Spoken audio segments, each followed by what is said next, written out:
మాచర్ల పట్టణంలోని జెండా చెట్టు బజార్ వద్ద రేపటి తెలుగుదేశం పార్టీ కార్యక్రమానికి ఫ్లెక్సీలు కట్టే విషయంలో వైసీపీ తెలుగుదేశం పార్టీ కార్యకర్తలకు వివాదం ఏర్పడింది.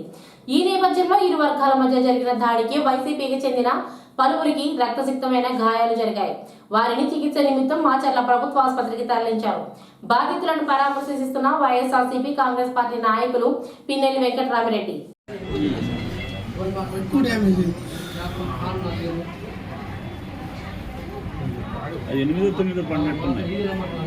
ఎన్ని తీసుకొని వచ్చి వాళ్ళు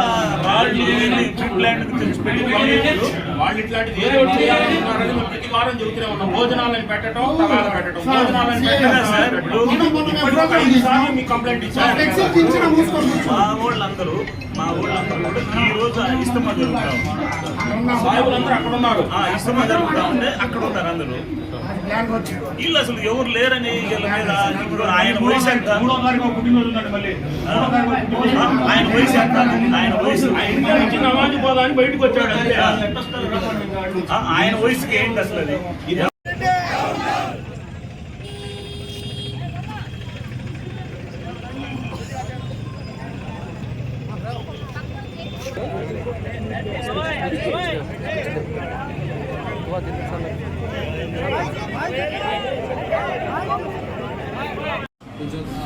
పిడికత్తులు కూడా పెట్టుకోవచ్చు.